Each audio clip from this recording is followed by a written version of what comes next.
Check, check. We live, Red. Live. Yep. All right.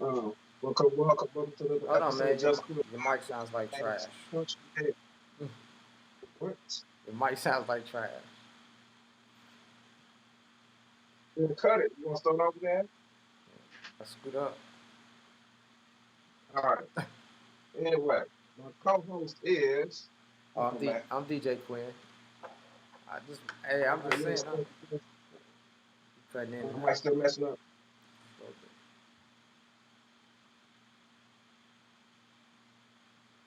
All right, so we're gonna go ahead and soldier through this. All right, so our There we go. special guest tonight. Tell me who you are. Tell everybody your Peace, resume. peace. What's good, y'all? This is Elder Sensei, straight from New Jersey. Artifacts representation. What's going on? Before we get into anything, man, I want to give out some condolences. Uh, Shock G, Word up. and Word up. also I gotta throw djkoas in there for sure. Mm-hmm. Always, you know Mm-hmm. what My I'm saying? brother. Absolutely. No doubt. So Appreciate that. yeah, no doubt. I just had to say that, Ray. Go ahead. All right. So tell us how Artifacts got started and what was it like in the '90s in New Jersey when you coming up with Artifacts? Well, me and Tame, we met through mutual friends. My man Jay Byrne and Polar White. Those two dudes was in our universe that connected us. I went to school with Jay Byrne, and I didn't know, and he was a prominent graffiti artist around my neighborhood, and he knew Tame, and Ice knew Tame, and I lived in East Orange, and Tame lived in Newark at the time. So I always saw Tame's name on a wall. I didn't know that he rhymed too until Jay Burns started taking me to my man Rhino's crib. Now Rhino CMZ was like we had a crew called the Boss Mob, and Rhino was like the Marley Marl of the crew. He made all the beats, did all the scratching and everything.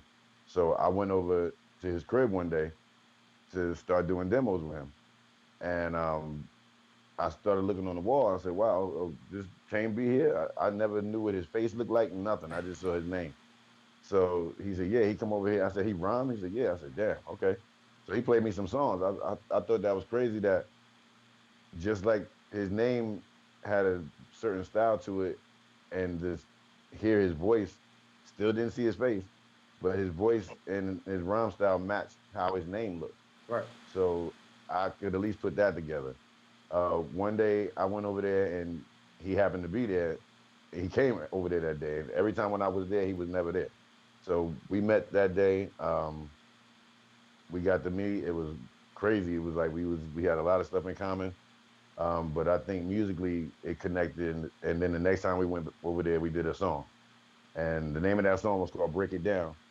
And that's why we named one of the songs on the That's Them album Break It Down to commemorate the day we met. So at that time and that era, everybody was doing the same thing. Naughty was called New Style. They went to my school. Was this It what was a was this? great, 90s, 80s? What era was yeah, this? this like, I met Tame in like 87, 88. Okay, 80s. And we didn't get together as a group right away, but when we did, that's how we got the name That's Them. Because we used to get in like battles. They had a couple of shows in the neighborhood at this club called Club 88, and it was called Tough Teen Talent Night. And this would be like every holiday they would have a rhyme contest, and you would either win money or you win a trophy. So when me and Tame got together, you would have to audition to get in the battle. So it Mm. would be like numerous dudes from the neighborhood at the club. And after the first audition me and Tame did, we was in. My man Tony, he was a cop. He pretty much ran everything. He put all these shows together, and he knew me. So when he saw me with Tame, he was like, "Yo, who this dude is? Like, this is my man right here. It's my new partner." He said, "Yeah, you was always by yourself." So when he saw us do that first audition, he said, "Oh damn, okay, y'all sound good together." Next audition, we came. He didn't even let us audition. He just came in, let us go. He's like, "Look, everybody in the spot knew who we were from the other shows." So they was like, okay, that's them. They didn't know our name, but they was always that's them dudes right there. So from there, we was like, in the hood, we was the like last ones to come up as far as to even get a deal because it was, Redman, Naughty, Lords of the Underground, Lakim Shabazz, shout out to him. Everybody in the hood was looking at us like, okay, it's y'all turn. What y'all gonna do?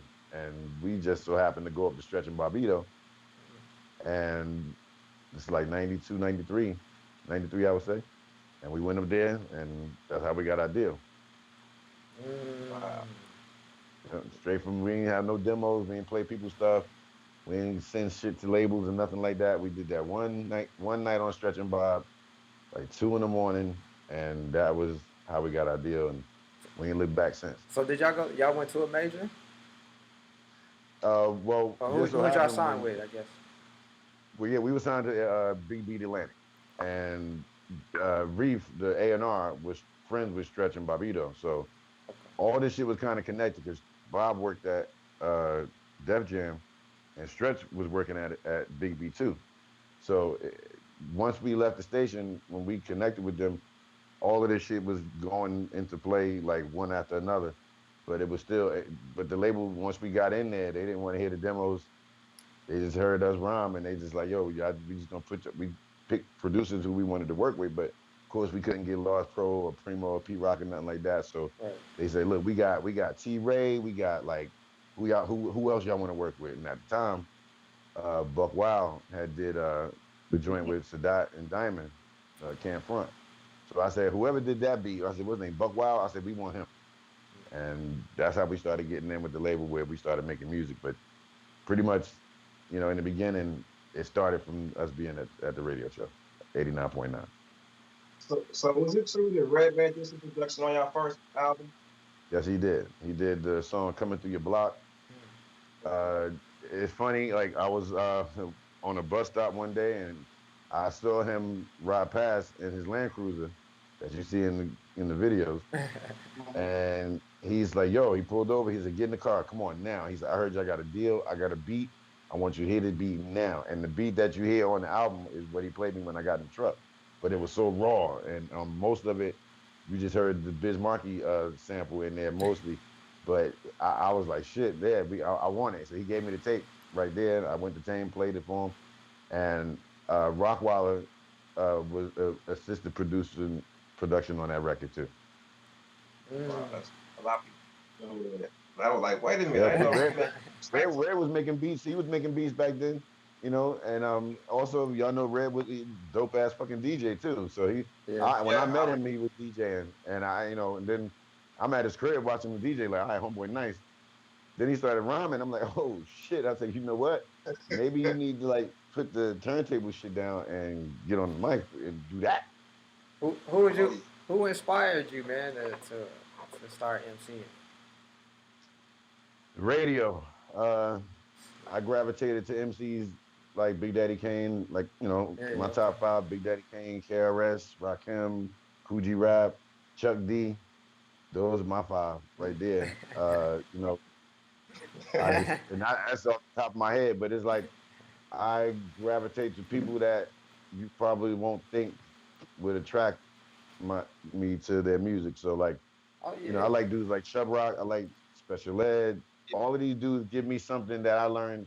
So when I first started rhyming, and even to this day, when you hear songs and you hear dudes rhyme, it's like the Matrix. You take it in and you feel like you manipulate it in your own way because Yeah. you hear so much shit from everybody. When you like something, you're attracted to it, and you want to feel like you might not do something that somebody else would do. Right. So when Right. you hear somebody else do something, you're like, damn, I would have thought of that shit right there. So you try to just like get ideas in your head because that's how I was with all of the people I named for as MCs.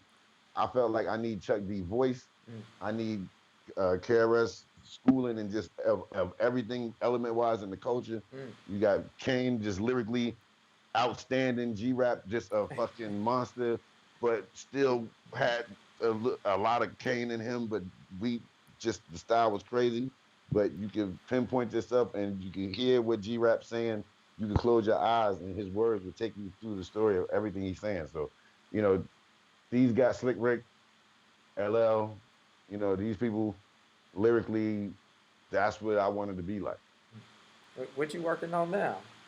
I know y'all got something Shit, man. cooking. Yeah. Right now, man, we got like new Artifacts album coming. Okay. I told everybody in the spring, but as I know with manufacturing of pressing records, there will be a delay sometimes. So right now, that's Absolutely. what we dealing with. But it's done. The album is done. Anybody that's asking is done. The artwork is done. We just waiting on a date. So once the pressing is kind of complete, we'll have a date for the street, and everybody be able to pick it up and actually know that the day is coming. I'm waiting. But we got you know, is Well, this with the COVID thing, we ain't been able to do no shows, so we just been in the studio constantly working on projects. I got like a bunch of albums about to come out. Me and my man Jake Palumbo, a producer from Jersey named Mint Plus. R.I.P. to my man Tony Galvin. I was doing an album with him before he passed away. That's coming soon. Um, Me and my man Big Joker from Jersey. There's a lot of stuff happening right now. In between, I just been doing features. I just did a pop-up show in Chicago. I'm trying to think of ways to replace the show part, but as long as I can get out and promote and let people know that these records are coming out, especially the Artifacts album, that's what I'm trying to do right now. so you gonna have that old Buck Wild feeling Yes, to I'm sorry, my bad. The whole album is pretty. He know. The whole album is produced by Buck Wild, DITC. Let me say that because Buck will kick my ass if I don't say that. So it's that's all beats but done by Buck. So this is the guy we started with in the beginning with Come On to Get Down original and the remix he did. What Goes On. He did a lot of stuff for me solo wise. So it's like we right back to where we started, 360 degrees, and y'all gonna love this album. This album is for anybody that can remember a time when shit mattered, when you thought about how albums are put together. We didn't have time to do skits or nothing like that. That would have been dope, but we just felt like let's just put these 10 songs together, make them strong, make them sound powerful, and just take people to a place where they remember where you could just close your damn eyes and let the shit play and don't press no buttons, just let it rock. about like that, man. Yo, I'm just, and that's you know what I'm saying. From coming from Jersey, right? Mm-hmm. When I was listening to the other day, I was watching. Got the name of the movie. Damn, just blew. But Queen Latifah was on that joint with the I can't forget New Jersey.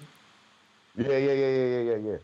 Was that not an anthem for y'all? I mean, like when I heard that song, I thought it was dope because she shouted everybody out. Hey, You know what I'm saying? Like that joint was hard, man. That was a to hard. get that co-sign from the queen. Because a lot of times when you're doing what you're doing, you would hope that we all recognizing what we all doing, Yeah. and I know we do. But you just that song pretty much for me when we had our little scratch in there and the shot, I was like that's all you asked for, man. That's all you asked for.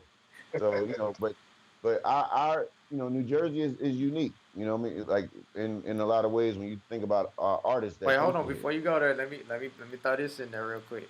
And I know this is gonna be hard. Mm-hmm. Give me five, your top five MCs from Jersey. From Jersey, wow.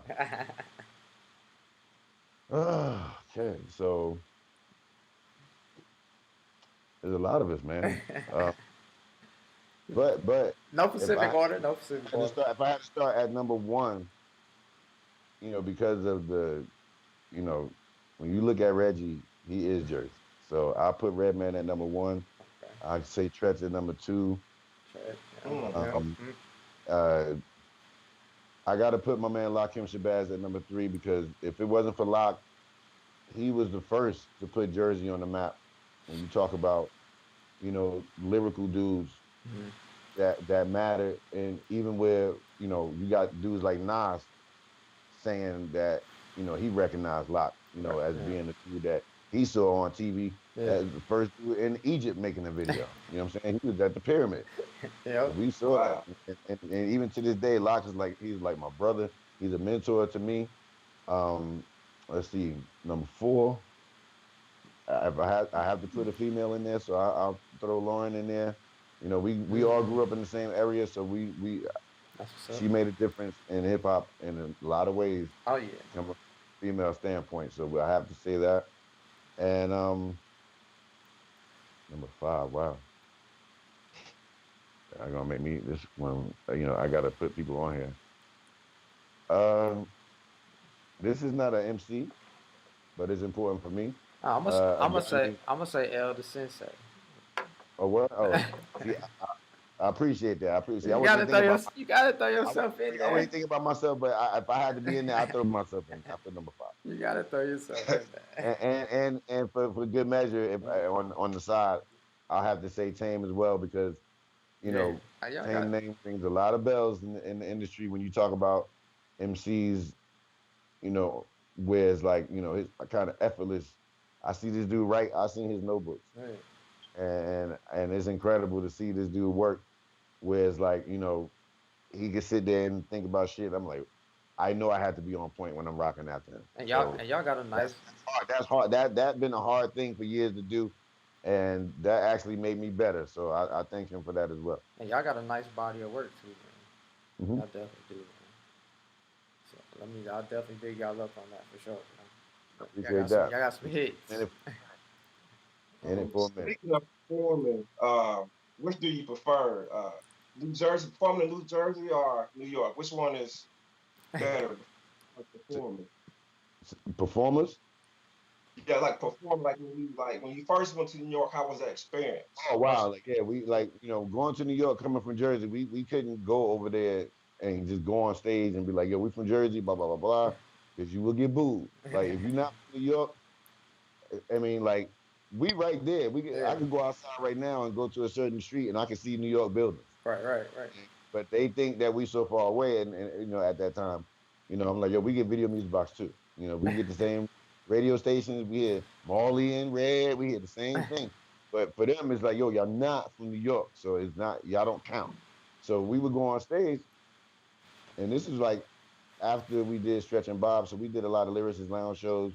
We had like this like shows, New Eurekan Cafe, out here in New York, and we would just pop up and do shows. And after we was done, so we looked the part. Oh A lot yeah. of people thought we was from New York when we came out. So when we going on stage and they see dreadlocks, they see Timbs and fatigue gear, and they see me in the low, and they like, okay, these dudes look like they from Brooklyn. Right. After the show, we like, all right, peace, we going to Jersey, we heading back to the bricks. These motherfuckers like, what? Like, y'all saying, I mean, I knew, yo, trust me, like back then, I remember me and my man Polo Ice, we was in front of this spot, um, the Bowery in Manhattan. And we was in there, we was outside and we chilling. This dude came out, he dripping with low everywhere, tied around his waist, around his neck, had everything. He's like, yo, and he looking at us, but we got on. He's like, yo, I never seen y'all dude before. Where y'all from? We like from Jersey. And he just damn near fell out. He's like, yo, nah, y'all can't be. Why y'all look like that? I'm like, what you mean? He's like, y'all look like y'all from Brooklyn. I said, why? Cause we got on polo gear. I said, we from Jersey. I said, ain't no, but then he's like, yo, but I've seen Jersey videos, and like, but we are not the same. So like when we came out, until people saw Newark police cars and New Jersey Transit bus, they was like, oh shit, this dude's from Jersey, and they really that's when people, you know, we are like the so to say legitimate, elemental group culture wise in Jersey when you talk about hip hop because of what we stood for, what we talked about as far as hip hop, graffiti, break the we had all the ingredients for when nobody was talking about it when we came out with Wrong Side. So we represented a side of New Jersey that people didn't think existed when you talk about graffiti, Right. when you talk Mhm. about b-boying and shit like that, because this is when hip hop started to travel. It wasn't supposed to stay in one place, Yep. but Right. of course, it spilled over into Jersey to be right there. So this is why when you listen to people from Jersey, we don't sound like each other. We don't sound like all of the Right. groups in New Jersey, we do not sound like each other. We don't Everybody sound different. alike. Yep. Everybody different. There's no way to say you sound like you from Newark, you sound like you from East Orange, you sound like you from Trenton. We all just sound different, but you Mm-hmm. can hear the influence in where we come from listening to music. So when you saw Redman with EPMD, you can if you didn't know Redman before he met them, it made sense Yeah. because they Mhm. snatched his ass right out of the club sensations when they heard him rhyme. It was like, yes, you come with us, bro. And we saw him. We was like followed behind Reggie, and he went off to the world, and we was like, damn, he's in it. and that was a dope thing to see because like me, him, and Tame used to be in the basement making freestyle tapes, with 7.6 Digitech machine to sample off of, and we had a foot pedal that we sample with instead of the button. Mm. So we had a thing where me, Tame, and Red used to hold this pedal to loop the beat to keep going because you only got 7.6 seconds on that damn machine right there. So we boom, boom, boom, rah, boom, boom, boom, rah, and that was funny as hell to see. Like, if you ever get a chance to interview Oh. Redman or Tame, you ask him about that, he gonna know what you're talking about. But like, Right. we all we don't like sound like each other, and I love that. That pretty much made us like everybody have a lane. Yeah. No, don't sound like Lords. Lords don't sound like Redman. Artifacts don't sound like none of them. We What? all, but you can hear who like we listen to Brand Nubian, so you can just look at us and see us Right. with Sadat and Jamar. Yeah. You can look at Lords and see them with Marley, K Def with Marley, as far as real live, the group, So You talking about Lords of the this Underground, right? right, Yeah. because like Oh K man. K Def did all the beats for Lords that made the hit records, but once he got by himself with Larry O, and they became real live, that just added more firepower to where Jersey come from. But Yeah. then you talking about K Def being a producer, working with a group called World Renown. They from Passaic, New Jersey. Mm. So even they didn't sound like everybody else in New Jersey. So we have like we are like I said unique in a way where our hip hop has to be so original because we was always not say in competition with New York, but we had to be approved by New York to be accepted and know that what we was doing, you know, was the shit. And that's why I go back to Lakim, Yeah. Latif, Flavor Unit, Chill Rob G, or Apache, rest in peace. These Yeah. dudes Yeah. are important people when you talk about New Jersey. Look at Apache. Oh, Apache was nice. When we all everybody drops records, everybody comes out the right way, and they are known. And she had Flavor Unit, right? That was based out of Right. Like, exactly. Jersey. Yeah. And still, Flavor Unit exists. That's Still, when you yeah, you see her right. on TV. Still, When you see her do anything on TV, anything music, you gonna see she Flavor got the Unit Flavor and Unit. yeah, exactly. Like them All checks. day, all day. So, can you tell us about the time when you did the song Frontline with Pharaoh G? What was that experience like? I mean, Oh, Pharaoh Monch, my fault, pardon yeah, me, yeah, yeah. Pharaoh That Monch. that that was fun. That was my first solo record. I was nervous as hell. I remember my man Matt Fingers asked me when I came to him. Mm, He'll be back. right. And my mic, am I cutting out anymore? Oh, it's not bad. You're okay. Yeah, yeah, yeah. My bad. My phone. Call on my phone. You good, brother? I see this. All right, cool. Screen coming back. You see me? I'm frozen. Roll with the punches. No, not yet. All right, cool. There we go. So yeah, Frontline Oh, happened because like I said, my man Matt Fingers used to come to the label, hold come on. to the studio when me and Tank was doing. You still gone, brother? Oh, Try. uh, You might have to go back out and come back in. all right.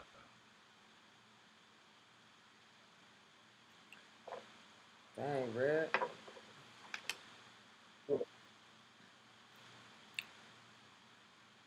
I don't even know why you wearing that Eagles hat. That's what I don't know. Yeah. I ain't biting that bait. Yeah. Yeah, there All we go. right. You scared? Cool. I knew that was gonna happen. It always happens. You already know. All right. So you want me to wait till you come back? No, you You still good? live, right? Yeah, we good. Go ahead, I bro. guess so. The Frontline joint happened when my man Matt Fingers. He always came to the studio with me and Tame, and he used to always be like, "Yo, if you happen to ever get off this label, you let me know. I got a opportunity. I'm doing some work." I was like, "All right, cool." Got off the label. Fast forward, and I hit him up. I said, "Remember when you said if I ever wanted to do some more work, to hit you up. So I hit him up. So he was like, yo, so like, okay, if you had an opportunity to do a song with somebody, who would it be? So I'm like, okay, I would probably say Organized Confusion Hmm. because I know them, and if you're willing to do it, let's make it happen. He said, all right, let's do it. So I got them, and he had Mike Zoot and FT already working with them. He was working with him already. Okay. So my man Sean J. Period, I was working with him as always from the Artifacts Records. I told him I wanted him to do the beat. He sent me the track. Of course, Sean don't sample, so he did everything his way. But the day we did the song, it was so dope. Everybody came to the studio. Um, Monch is my favorite MC, so like that was a treat. He asked me to come in the booth with him when he spit his verse. That shit Monsters was nice. that was dope. I was like, damn, you know what I'm saying? Like, and after he was done, he was like, yo, how it sound? You good? I'm like, am I good? I'm like, dude, like, you my favorite dude. You my favorite. Yeah. And it's like, I know he don't like me saying that, but Yeah, yeah, it's true. yeah, But no doubt. we did that joint. That was like my first solo record. Like after coming from Artifacts. So I was proud to do that and to have my one of my favorite groups on the record and have new blood like FT. And I already knew FT already from his records as Right. far as metal things and bitches ain't nothing but problems. So and Mike Zoot was new for me, and I was glad to have him on the record, and he became one of my good friends over the years. So I was grateful and fortunate to get that single done. Shout out to Fat Beats and Matt Fingers, Guess Wild Records for putting that out. Um, I, I take it you rolling with the Nets this year. Hmm? You rolling with the Nets this year? Yeah. Oh no, man. Actually, no. Oh, okay. I was growing up. I was a Sixers fan. Mm. Dr. J, So you ride Charles with the Barkley. Sixers? But when Barkley left, I followed him to Phoenix and then to Houston. And then when Iverson came to Philly, I was back to Philly. But I mean, we rooted for Jersey too, but because they always it was like rooting for the Nets back then was like rooting for the Jets. They came on TV, so you had to watch them. Right, right. So I was never a Giants fan. All my people like Giants, like the Giants. I hate the Giants because You Jets fan? You're a I'm Jets a fan? 49er fan. I'm a 49er 49ers? fan. Okay. See, so my shit is crazy. I'm a 49er fan since I was 7 years, maybe 8 years old. When Joe Montana got drafted to the 49ers from Notre Dame, I became a 49er fan because I knew what he was doing in school. So, over the years, and when I tell you this, when fucking Jim Burke knocked Joe Montana out that game, I was like, yo, that was the worst. Because my uncle was at my house, so they were blowing us out. Jerry Rice dropped the ball, and it was just everything. But when they knocked Joe Montana out that game, I was damn near about to cry because I was like, yo, they damn near broke his spine. Nobody couldn't. He was down on that ground. I said, oh man, but the Nets, yo, we rooted for them too, like we root for the Jets. Like I said, they come on TV, Right. and you gotta, you feel not bad for them, but like once they got to a certain point where they went to the championship. You got Jason Kidd, you got Vince Carter, you got Richardson. Oh, they had a You know, cold team they for a had a minute squad. there. They had what's the man light skinned dude. God, Ken Martin. yeah, even when they had him. Yeah, yeah. So that's what everybody was on it. We was on it then, and then they moved and They they got took it that to Richard Brooklyn. Jefferson. Yeah, yep, like Richard Jefferson, but they moved and took it to Brooklyn. But I will tell y'all. What you think about their team now? And then look, I'm gonna say this: they team if them niggas just stay healthy, like you will, it's big three sometimes. You will never, it can't, Yeah. this dude thigh contusion now. I'm like, he's a walking injury report. I'm like, come on, man. So then, like, but then when you look at, I'm like I said, I'm not a Nets fan, but the Knicks, they just like you got to root for them. Over the years, I rooted for them, and because you want to see them do good. And right now, these young dudes is playing well. Mhm. I mean, Yeah. I watched them play. It's funny because the one last week they had won a couple of games, but I don't watch them. Then the night I'm watching them, they like, oh, y'all want to lose when I'm watching them? But I watched them come back, and these dudes, and even last night, they look like they know how to win. Hey, The Knicks was always bad for collapsing in the fourth quarter. but Joe Embiid Then it's has not been stepping happening. up his game, man. Hmm? Joe Embiid, he's been stepping up his Yeah, game. yeah, yeah, yeah, yeah. I He's mean, I know he ain't played last night because he was hurt. yeah. Yeah. But Well, it's just he been down there in the post lately, giving it to him. yeah, That's but what it's that nigga crazy to say. see these. But basketball is changing here in America because Yeah. I travel to Europe a lot, and you see these big dudes out there. Mm-hmm. When you think they're gonna come down to the hole, they just stop and popping at the 3 point line. And Well. this is what it looks like in the NBA now. You got Mm-hmm. these big ass dudes shooting 3 pointers and Yeah. shit. Yeah. You know, they ain't like Shaq. Shaq was a menace in the Oh hole, yeah. and these niggas Somebody just getting up and down the dunked court. on. You know, and I watch basketball. I mean, and dudes are scoring way more points now. Nobody don't want to play no defense, and everybody want to shoot threes. And I'm like, okay, this look like Euro ball to me Yep. because Euro dudes and caught up to our game. So it's now becoming this 3 point contest through the whole game. You got to look at the Hornets today. They shoot the most threes and make the most threes. Yeah. But Mm. you know they Yeah. but They they been also balling. got to do come down to the hole and slam it on your damn face with Oh Bridges. yeah. So you know it's still good to watch Yeah. them play though. Yeah. They been balling too. They been Yep. balling. Yep. What you think? I don't think LA gonna. I don't know, man. LA been looking kind of hurt too. They hurt. They gonna be like Golden State but faster Who you think because who they, gonna be they put they all into that shit last year. who gonna be in the West? Who you think coming out the West? Utah. This year, Yeah. yeah, I mean a lot of them teams that LA beat, and you got to understand that nobody was used to the bubble. You Yeah. know these dudes was like homesick. You know they is no fans. Yeah. He was like, I ain't used to this shit. I need this energy. Where the energy at? What you getting at? So it's like I think now cats got used to it because you see how they play now. It's like they ain't even think about no damn wall of people on the screen and Yeah. people in the crowd. He's like, yo, you got to really just go and play. You got to play ball, and you know this is counting. You know, I know even if these people ain't in here, this shit count on the record. So I think that got, Mm. I think that sunk into a lot of dudes. Where like this year, I think that with say like Utah and Denver, they'll have a better chance of going further because now, you know, LeBron and them a little hurt up. You know, that's the big brick wall they would have to go through anyway. So these cats is getting younger every year. So you know, even with Phoenix, What about? Yeah. Yeah, I was about Phoenix to been say, what balling. about Phoenix? Yeah, think about yeah, them. Phoenix balling out like They Chris Paul balling. fucking magic dude everywhere he go. But that's a point guard. When you're a point guard, you're a leader. So a leader leads when they go to no matter what team you go to, But you make them play. they ain't got enough bench. They ain't got enough bench. Oh, Phoenix. Yeah. Yeah, I mean, you might be a little bit right about that, Yeah. but I They ain't got think enough. that if they stay healthy, and which they have, Oh, these they gonna get dudes, you somebody know, around. Yeah. I don't see Chris Paul getting hurt too fast Nah. right now. They probably go to the second round. I think they'll go to Well, the second round. I we'll what's their see. I mean, record like I though? said, They kind of up there, ain't they? I think they might be 4 or 5, what was that? 42-17, some shit like something that. like that. Yeah. They doing that. Phoenix is. So yeah. You got the same problem I got left. Phone call.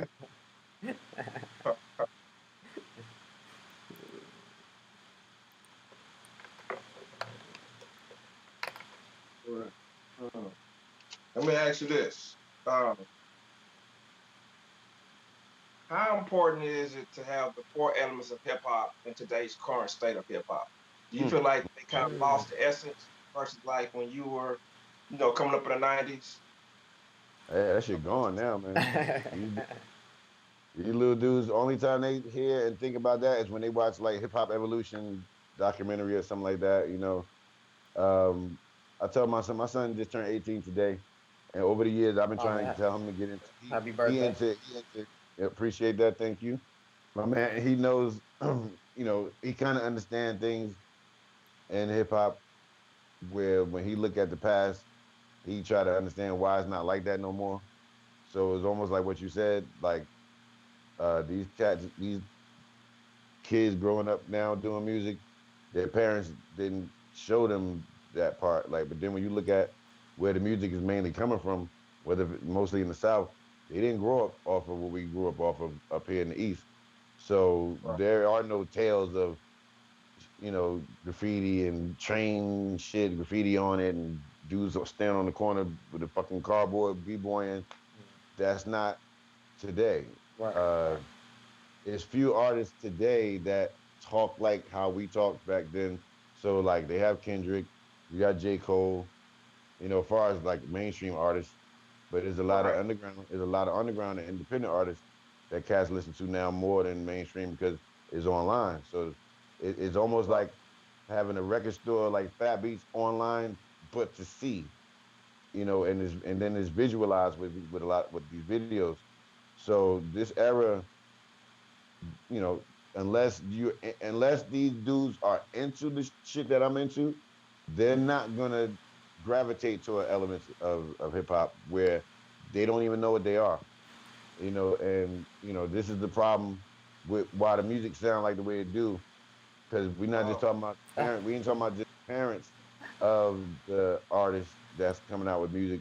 You're talking about the era that's gone of where the labels would groom artists, and this is where you had an A&R Yeah. where they take your ass and manufacture you to a way where, like how you saw these movies back in the day, whether if it was the Supremes, whether if it was the OJs, whether if it was Far Heartbeat movie, you remember how that shit looked? They trained their ass to be in line when you dancing on stage.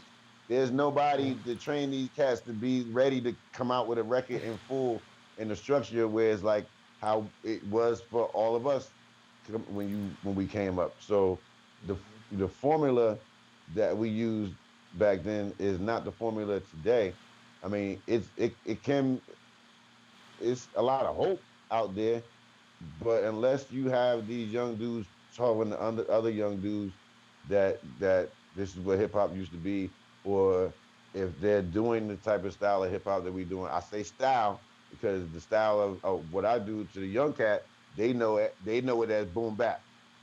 They know it right. as you know not even say underground hip hop, but they know it as boom bap, where it was used to be called backpack. So there's so many different names you can say, and now it's like they hear these beats that sound like Dilla, they call it lo-fi. I'm like, what is that? What is lo-fi beats, man? Hey, listen, I see that shit What? on YouTube. That should be Yeah, I saying seen it. chill beats. Like, get that shit out of here. That is not chill beats. That is not. I don't know what lo-fi beats are, but I get what they talking about. But I because it's seen I today, and because it's today, to them that's like a style of a beat. Where it's like, no, nigga, that was the style of our hip hop when we was but that was from a certain group, whether it be Tribe Called Quest, whether it be De La Soul, Pete Rock and CL Smooth. You can go down a whole list of dudes that made records like that. But Yeah. Guru, Gangstar, but for if they're not practicing those same tools of all those people I was talking about, they're gonna call it like a style thing, like almost like a fad. So it's like, I don't like when people put stamps on it like that when it should just be what it is fucking hip hop. Disrespect. It's dope. yeah, they definitely try to do that for sure. Yeah. Switching it up. Nope. It's one thing. Yeah.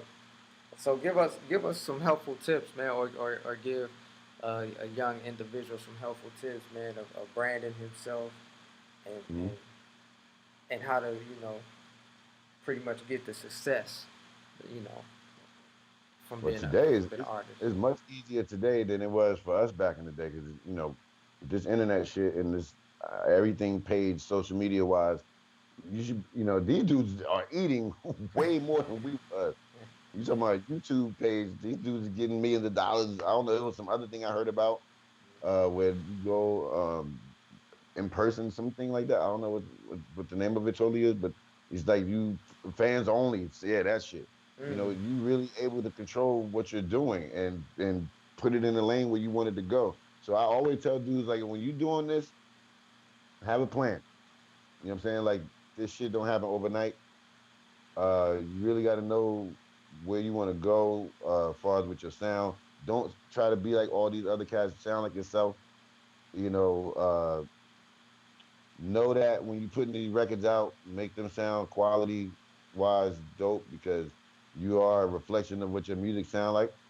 Um, but like put your all into it, and then when I say all, like today, all is like, yo, shoot a video. You ain't got to spend thousands and thousands of dollars like we did back in the day. Right. Now you can pretty much do what you want.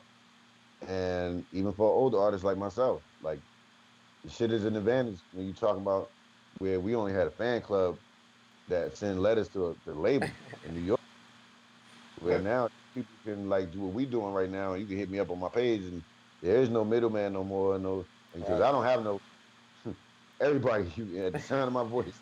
There is no manager for me on Artifacts and Tame. There's me and Tame. It's me. There's no booking agent. There's no fucking magic curtain back there. This is all done by self. There's no and salute to all the promoters that have ever booked me and Tame, me and Sadat, me by myself, any store pop up wise. These things are done by us, and this is why I say, with these little cats, you don't have to have a manager to hold your hand to do a lot of these things because shit is like where it's connected to your bank account. Where when you do all these things, you don't need somebody else to control what you're doing. It's all you. So use all of these tools to your advantage because these are things we didn't have. Imagine we had this shit on the side and had a label doing that. They would probably be trying to stop us to do it, but probably not because it helps promote like letting us do it. You know how many times I used to go to the label like, who's that? Who's that? Who's that? They don't look like they know what's going on shit we doing. Like, why can't we be up here with them and actually show them? But Right. because they get paid to do their job, we not part of promotion and marketing in the label. But we know what the fuck we got to do and Right. what direction to take it. So, but we could never sit down with them and say like, yo, I think maybe if y'all go here, but that's the game. But now it's easier because it's all in your hands to manipulate in a way where if you fuck it up, yeah, it's on you. But if you do good, you see the results very fast. Like nothing like back in the day. So you basically like independent better than major.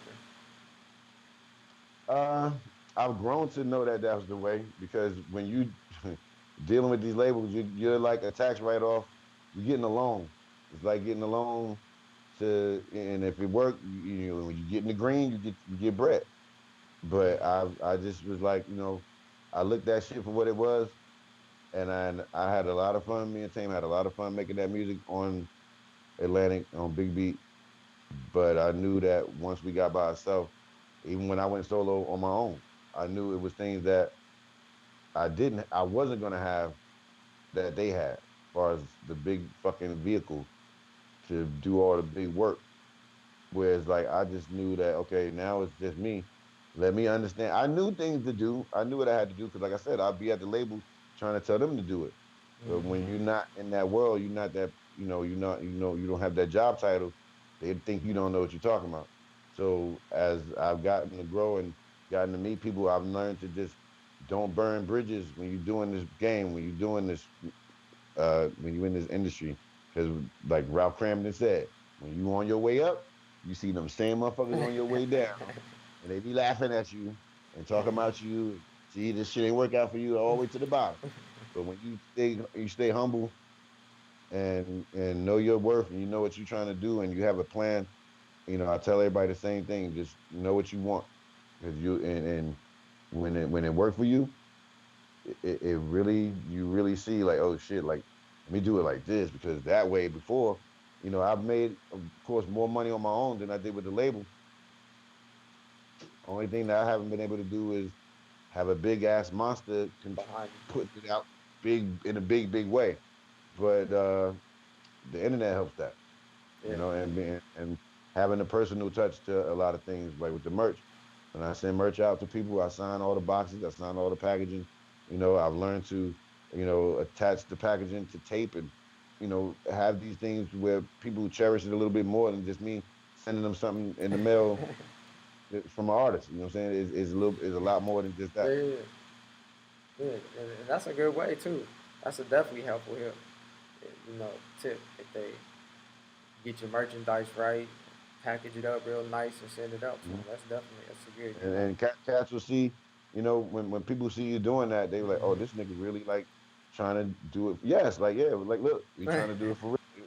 It may not have, be in Macy's and all this shit like that, but, I've only tried to make sure that everybody that like artifacts have something on their back or have something in their possession from us for years of everybody just following us. This is the least I could do. I tell people this money made is going right back into making more. Is a process. It's not easy, but when you get into it, it's fun. Absolutely. If I could be if I've often said if I can do anything in the business that I would never want to be a manager. I don't want to be on. I don't want to run a label. None of that shit. Cause it's it's like, yo, I Stressful. don't want to I don't want to be in charge of nobody's life. I don't want nobody calling me when things Mm. ain't right. I know what that's like. I would work my ass off to make sure it wouldn't be that way, but I would rather be a counselor. So that'll be my job when I'm done doing this rapidy rap shit. When it's over for me, and like Jordan said, when he done playing ball, he want to be sitting back with the cigar, a big ass stomach and shit, sitting back there behind his desk, hiding that stomach. That's how I want to be when I'm done with the rap shit. I want all my friends that watch me do all this stuff on my own. Hey, look, I'll show you what to do. We just gonna do it like this. I can't say the whole big ass plan that I have, Oh but yeah. in the big scheme of things, I'm going to be the big bro counselor. So whoever don't know what the hell they doing, you're gonna come to me. I'm gonna set you up. All my friends that's gonna be working for this company is gonna be like a freelance company. All my friends that are photographers, that are DJs, that are producers, that are singers, that are poets, y'all gonna be able to come through this service and have work all the time. As long as I'm doing my part, everybody will be able to work. But like I said, this will be later. Break 2 years. breaking I ain't ready to news. stop. I ain't Breaking ready to stop news. right now. I'm like that veteran player on the bench that like how Vince Carter was until he stopped. He still come on that bench and light your ass up, Oh yeah, he but say but you will see him on the bench talking to everybody. Yo, my man, you right there. You got to do it like this because I've been in this motherfucker for a long time. You want to last as long as me? Listen to me. So that's how this shit. That's how I'm gonna be. we getting another XL album. Oh yeah, Okay, yes all you will, and it will be titled, what you know, right. Double XL. 2X. And she gonna be 2X, bro. 2X shirt. So we getting that together. X is in North Carolina. So I will be going back and forth to do that with him. We can't not do it together. That's how the first album was done together. Chemistry Absolutely, wise, it works. absolutely. Chemistry wise, it's faster for us to do it that way. We're not making beats. We're just sitting in the room, writing the joints, knocking shit out. Knock Like them if out. I'm with Yep. X, 6 songs in a day if we could. Yep. Yep. That's coming. All right, could you can you hear me? Yeah, hear me? Yeah. Yeah. Yeah. Yep. Could you talk about some of the charity work that you do in New Jersey and why that's so important to you? You mind Yeah, just man. kind of can you My man Dorian Tisdale. This has been my best friend since we was teenagers. He came to me about his organization last year in January. He approached me when before all this COVID shit happened, and he asked me if I wanted to be a part of it. It's called the League of Extraordinary Gentlemen. It's going to be a mentorship to kids in the neighborhood um, that if they need anything other than at home, it's all male. Uh, we have my man Lance is the fireman. We have educators that's down with us. We have bakers that own their own company making cakes and everything. We just trying to really like get as many people as we know involved that can participate in the mentorship. So we'll be have classes for music. We have class. We actually got like a Boy Scout leader that's going to be working with us. That'll have a Boy Scout league for the cats that want to do that. Because my man Dorian was a Boy Scout, I wasn't, but it's something that we going to be offering. So when everything opens back up, the church that we work out of is right down the street from my house, Elmwood United Presbyterian Church. They let us use the facilities to do the food drives on Saturdays. We do it every third Saturday until the end of the month, and we pass out food. The end of the month, we make food. Last time I cooked, we have the food that we have in the church that we give out, and You whether was it getting be your chef on. What you make? but yeah, I can cook. I Uh can cook. oh. I ain't Emerald and Guy Fieri all these dudes, but I can cook. I know how to play, but there's certain shit I know I can make that y'all would like. So yeah, man, when I was cooking the food, all the people in the church kept coming in the kitchen. They was like, "Yo, who's back here cooking like that? It smells like a restaurant." So I had like jerk chicken in there, uh, curry chicken. We just different types of a whole bunch of birds in there, and we serve to the people in the church, and the church bring homeless people in the church, and we serve them. And when it's done, if we have more food left, we take it to the train station and go down there and serve it to the people that's down there. And you know, I'm glad he asked me to do it. It gave me something to do 2 hours out of my Saturday that I'll probably be just sleeping or clicking the TV, watching something in the morning. Yeah, I met absolutely. some good people there. I'm telling everybody right now, if you want to volunteer, y'all can hit me up on my IG page. You can just walk up and sign up if if you want to just take 2 hours out of your morning, do something good. Uh, that's what it did for me. And hopefully, in this near future, once everything opens up, we'll be able to show a lot of the other things that we're going to do. Just recently, my man Dorian has a mentorship, and he works at the YMCA. We brought them to a funeral home where he used to work at Mm. to show them, you know, not just to actually have a conversation with them. They was bugging out about it a little bit. These dudes like 17, 18 years old. You know, they at a point in time in their life where they doing a lot of things, and we just told them like, yo, if anybody care, we care. Even if we sit here with y'all for like 2 hours out of your day to even kick it to y'all, we just trying to make sure that we letting y'all know that somebody care. If you just want to have somebody to talk to, so these things are all going to be happening soon. Um, you know, it's kind of restricted right now, but hopefully soon, we still having meetings about everything and when we're gonna be able to do some things, but everything will be in patience and it'll be good. All right, Already. who you got? This is a who you got segment. I'm gonna ask you pick between two people. Hmm. So who you got? I'm gonna go with Randy Moss or Keyshawn Johnson. Wow, Too easy. man, I'm going with Randy. I'm going with Randy. I thought you picked Terrell Owens or somebody. You said Randy Keyshawn. Moss didn't have to worry Keyshawn, about getting. Keyshawn was hard though. Yeah, he was hard. He was hard. Keyshawn was But hard. Keyshawn was he had to hard. ask for the ball a lot. I would say at a time when Randy Moss was in Minnesota, he had like what was dude Brad Johnson. Yeah, yeah, He yeah, had him as the quarterback. So this dude was like it was nobody else really to throw to. Carter was there. Carter was there too. So he had two guys. yeah. So I mean, but Moss was just like give. I'm wherever the ball going. That's why Tom Brady blacked out when he was there So you, because so he you, was like so you picking him over Keyshawn in his prime? Keyshawn in his prime was USC coming out of USC going into the NFL. He said he never was in the NFL. When he was Tampa Bay, he was good. The Jets, he was good. Yeah, But yeah. we ain't really. You don't have nobody to facilitate the damn ball to you. Right, You yeah. can't perform like the way you know you can. He didn't So really have that's no the good only thing. quarterbacks. So Yeah, that's why I can't judge Keyshawn on his skill. I know he's dope, but he never really had a quarterback to put him in that position to get all of those catches that he wanted. My man had to even write a book. Give me the damn ball. Randy Moss. Randy Moss was like, yo, just throw the ball. I'll catch that shit wherever you putting it at. That's why when yeah, Brady was like, word bet, he lit the damn league up because he had a receiver. So he remember that was the only year Tom Brady had like that. Imagine if he had a motherfucker like that all the time. He only had little targets. So when he got the damn Tampa Bay, he looking at these dudes like, bro, I played against you. You need to come on, Evans. I played against your ass. And I watch you fly every Sunday, nigga. What's up? I'm throwing you this ball. So anytime he dropped the ball, Brady was looking at him like, "What's good? Like yeah. I'm here, bro. I'm trying to make you a star." So Randy took that shit and went with it, and he was a monster because he nobody could stop him. So he didn't, it didn't matter for him all the way to getting to the goalpost and taking his pants down. That man was he was. I like watching him.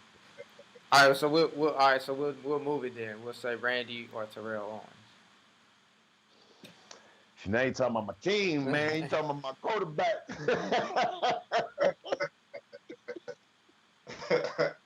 I'm So gonna it's go with Theo. listen. I'm gonna go with Theo, B.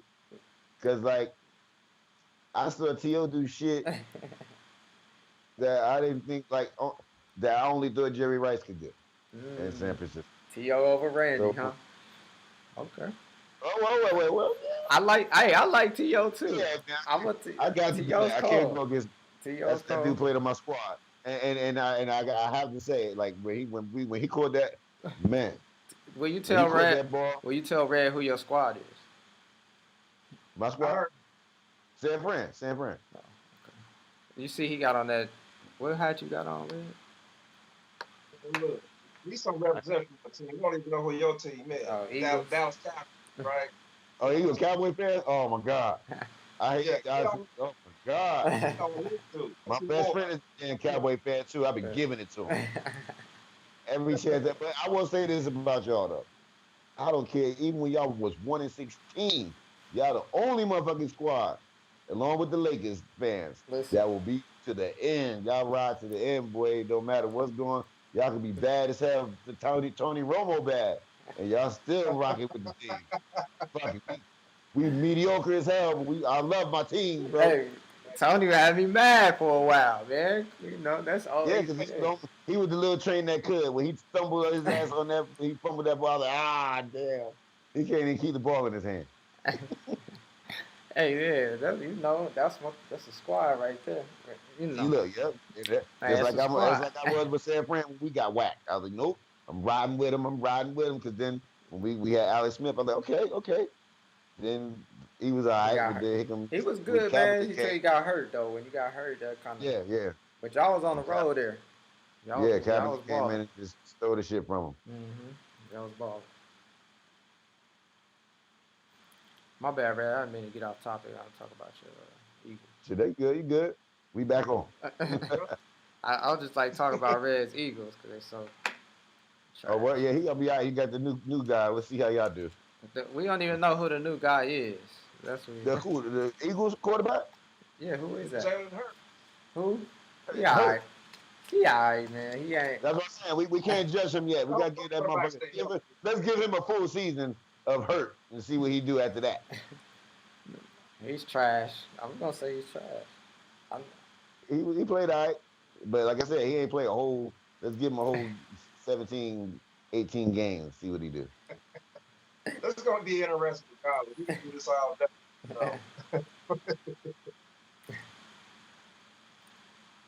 Next Q.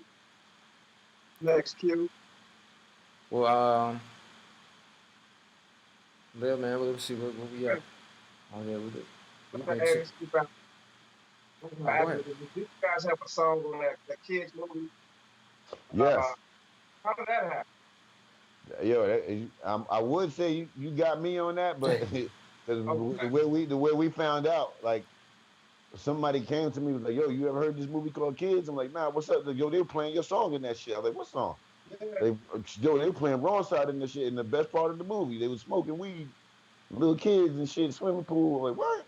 Hey, and that was So a pretty cool movie too. I that movie think, was dope. yeah, I liked it. I mean, like, it almost felt like it was like real, but it was like a Yeah, movie. I think everybody should watch that. It's a pretty. I mean, it's got Yeah, education. if y'all That's never saw Kids, go look it up right now. Go on YouTube. You yeah. can probably watch it on there. But Rosario Dawson is in the movie. That movie was so dope. I She mean, was but in the young then scene, too. That was yeah, real yeah. young. In the scene in the movie where my man Harold, the skater, he was in that movie. Rest in peace to Harold. It's a part of the movie where they had a party. It was a pool party, but it's kids in the house, and all the kids, the little dudes, was on the couch smoking weed, and they laughing and giggling and shit. But the song is playing in the background. So Fat Beats did the soundtrack for the movie. For it, Mm. like it's mixed, I guess, like a mixtape thing, whatever. But I called the label, was like, yo, yeah, Suzanne, what's this movie called Kids and shit. They playing wrong side in there, and even though I ain't see the movie yet, motherfucker just telling me it's in the movie. It's, oh yes, we were gonna tell you. You send the check, cut the check, Right. cut the check. Can't, that shit was funny, but any chance I get to watch it's funny when I look at even on YouTube. Yeah. When you go to the artifacts video, the comments that say a kids brought me here. I'm like, oh shit. Yeah, that's how you saw it, fam, on the kids movie after all this time. Yeah.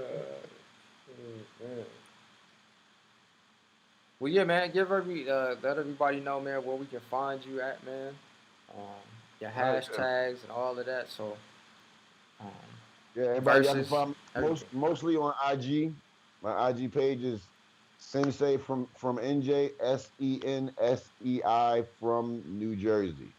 Uh, you can catch me on. I'm on Facebook. Elliot Elder Sensei Williams. Yeah, the government is up there. Facebook don't care. I'm not on Twitter that much, but if you want to catch me, I'm on Instagram. You want any merch, anything, gear wise, I'm on there. You know, a lot of my business is done through Instagram, so I'm always on there if y'all want to catch me. Um, but if you want to check out the merch, just hit up hashtag artifacts package, and you'll see everybody and anybody that's brought a shirt or a hat or a windbreaker, a hoodie, or a sweatshirt. Everything is on there to check out. You'll see all the merch. I tell people to follow me on there. I got a merch page as well online. You go to the link in my bio and Instagram. You'll see the link. But I'll tell you right now, follow me on Instagram because a lot of the stuff that I have on my page is not on the merch page. So it's kind of a little special thing I do. So if you want the exclusive gear, hit me on there. If you want to look at anything, check out the bio, the link in there, and you can see stuff. Already. So Q, what'd you say? Shit, Q, you got anything else? Go ahead with your closing quote, brother. All right, man. I'm gonna hit you out with this closing quote. Starve your distractions and feed your focus. I'm just gonna keep it short. Starve your distractions and feed your focus. Marinate on that. What you think about that, Hell? yeah, man. I mean, I always say, and this is, I told this to somebody else. When you have a plan and you have goals, put your blinders on and go straight.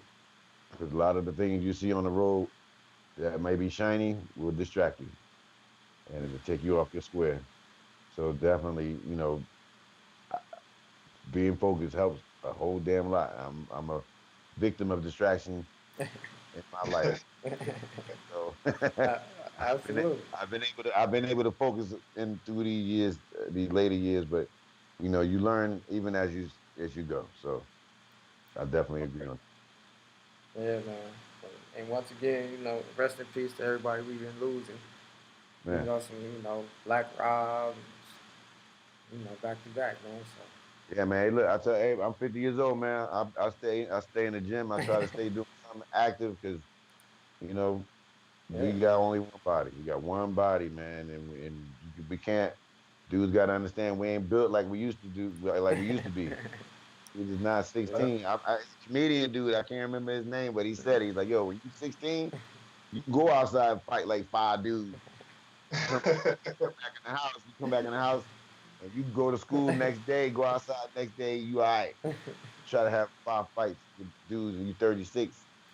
Your ass recuperation time be like 3 weeks, 6 weeks. You off work. You You already So know. dudes gotta understand, man, we ain't young no more. You know what I'm Yeah. saying? Take it easy when you smoking all that bud and you drinking. We get a liver ain't that intact like it used to be. We getting older, y'all. Yeah. Practice it in moderation. Slow it down. Absolutely. Hey man, well we appreciate you coming through, man, for sure, brother. Yeah, thanks for having me. Thanks And for having me. we looking for that XL2, the new No artifacts, doubt. and Yes, all of that, man. So yeah, for sure. indeed. And I'll see you in about a month. Absolutely. Yeah, All definitely right. send me that, brother, and for sure. No doubt. I got you on the flyer, no doubt. All right, for sure, brother. All right, y'all. Yeah. Peace.